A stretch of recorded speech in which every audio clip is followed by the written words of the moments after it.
mọc lo lo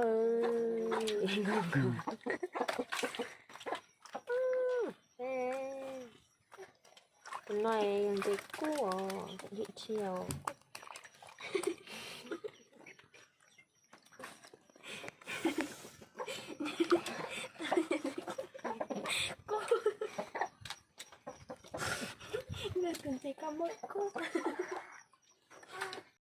Rồi, chào tất cả anh em nhá.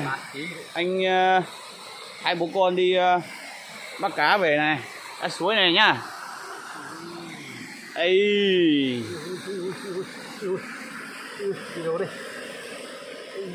Bắt con cua đồng ơi. Con trên này nữa này.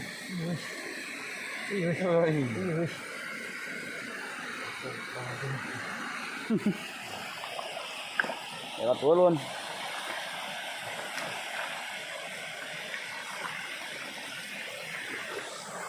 Hai bố con đi bắt cá này. Cá ở đây này. Khe suối này mà có rất nhiều cá luôn anh em ạ.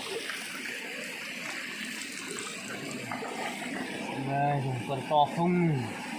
Lọc cá này cá ngon lắm á. Ui trời ơi. Con suối thủy tù. Cảm ơn hai bạn cháu hỗ trợ, cảm ơn chúa dùng thủy tù này và những gì làm một cái gì.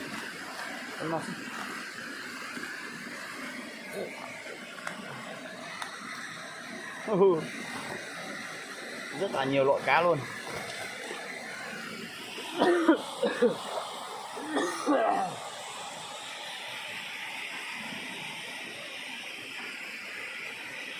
Này tầm mấy ký? 3 ký dưới, 4 ký.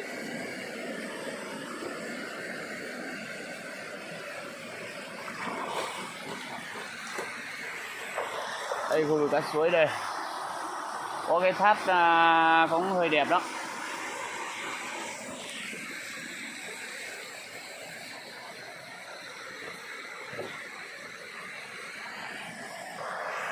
Có rừng, có suối rừng.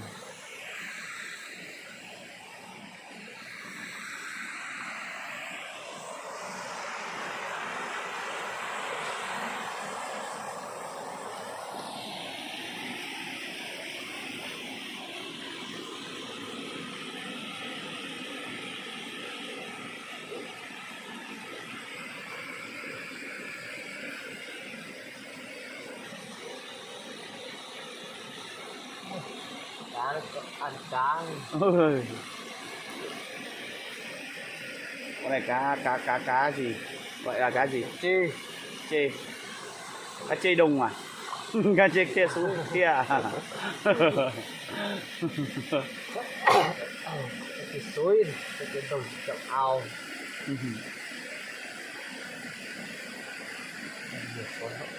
Cái loại này là Con gì? loại lấy khô về là rất ngon đấy.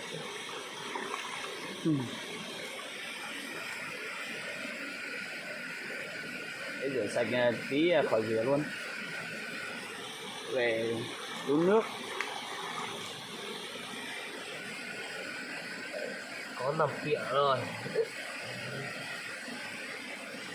Chuẩn bị làm món cá nhảy. Kịa cá.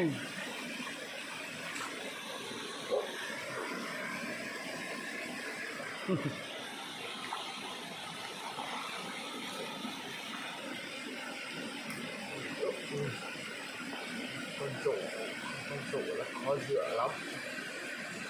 Rửa từ từ có sủi có.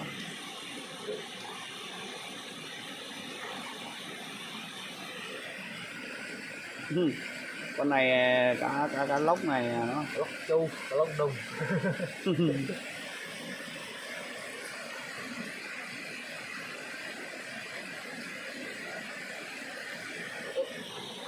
Có thấy con này nó nhảy từ trên khô nhá, trên cạn luôn nhá. Cười con này. Ăn nò thế.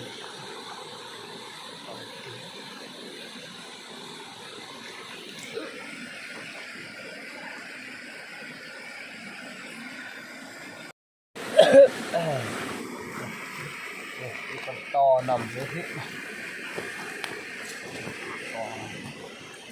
lóc đồ hết rồi. Chê lóc. Con này hai lại. Hơn hai lại có cô có bà con. Con cua nó còn bò đi bò lại kìa.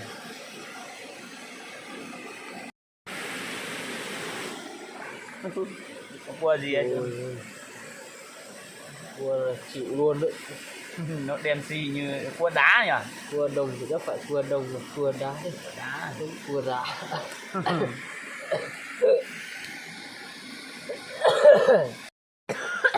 Bông treo.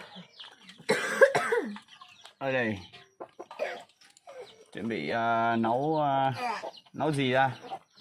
Cái này do nấu gì mới ngon đây mẹ ơi? Wow. Thang xinh luôn.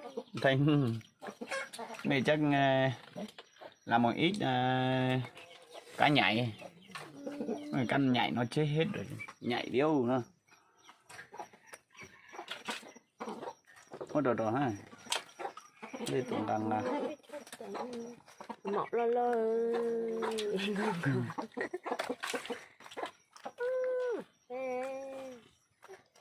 Con này làm gì cua tận hiện chiều.